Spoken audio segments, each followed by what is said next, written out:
गरीब नेता और रियली सिर्फ नारे से नहीं, मतलब उन्होंने जिंदगी जी और परोसा भी गरीबी में। हालांकि जिस दूरी तक, ऊंचाई तक वो पहुंचे थे, तो और नेता की तरह रहते तो बहुत कुछ हो सकता था। खैर, वक्त की कमी है और कभी कभी आदमी कर्पूरी जी के बारे में जब जिक्र करता है तो भावुक भी हो जाता है।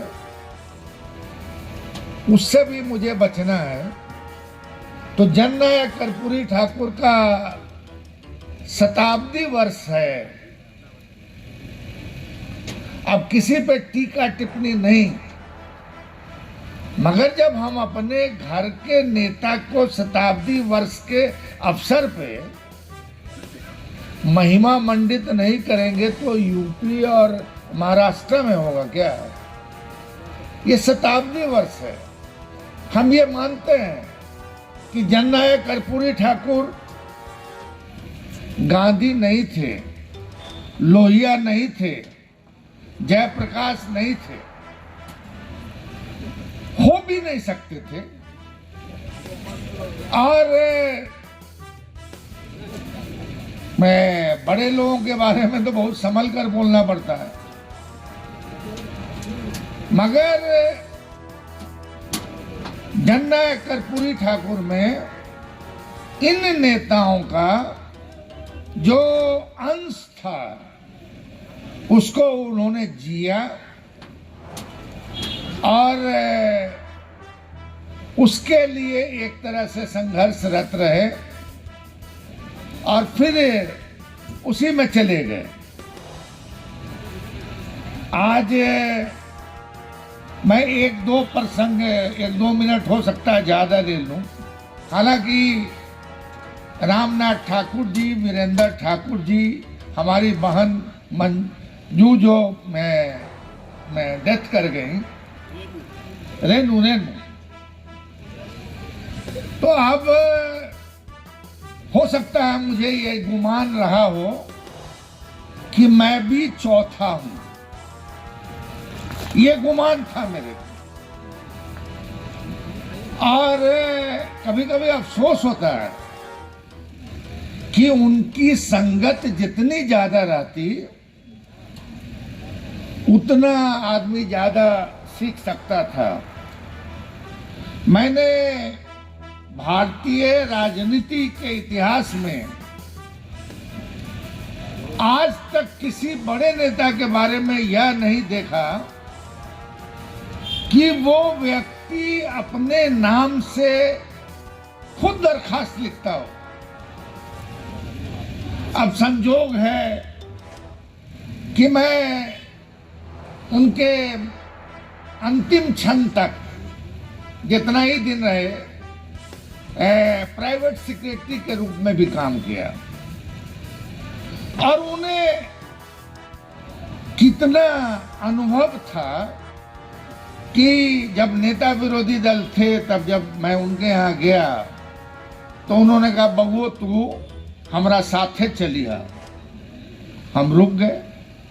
उनके साथ गाड़ी में चले, एम्बेसडर गाड़ी मिलती थी नेता विरोधी दल को। उन्होंने कहा कि तू हमारे प्राइवेट सेक्रेटरी बन जा। मैंने कुछ नहीं बोला।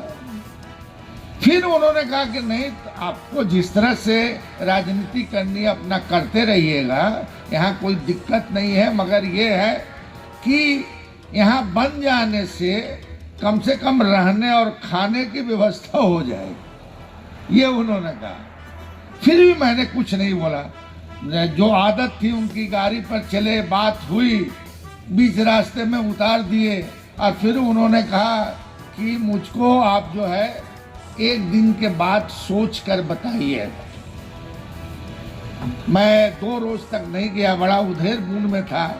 फिर बाद में एक रोज आया कि इतना बड़ा नेता का प्राइवेट सेक्रेटरी बनना और उनके अनुरोध पर यह मेरे लिए एक तरह से बहुत बड़ी बात है। मैं उनके पास गया तो 2-3 रोज के बाद गया था, तो उन्होंने कहा कि आप माने या ना माने, मैंने 2 रोज पहले ही लिखकर भेज दिया कि आप मेरे प्राइवेट सेक्रेटरी होंगे। अब इसी दौरान कर्पूरी जी जो दरखास्त इकट्ठा करते थे अंतिम दौर में सोनवर्षा विधानसभा क्षेत्र में, तो वो लाते थे, दे देते थे कि इसको पैटर्न जान गए थे, कुछ हम लोग टाइप कराते थे।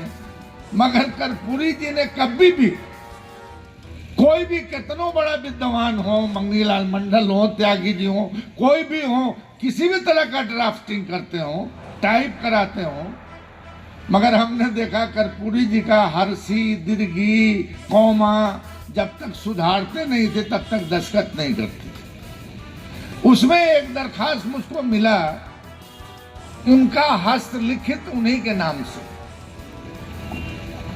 अब वो दरखास्त का कंटेंट था कि सेवा में क्षेत्रीय विधायक सोनवर्षा विधानसभा क्षेत्र, विषय वृद्धावस्था पेंशन हेतु। उसके बाद नीचे जैसे फॉर्मेट है, महोदय मैं इतने साल की वृद्धा हूं, मेरा कोई देखभाल करने वाला नहीं है, आप मुझे वृद्धावस्था पेंशन दिलवाएं।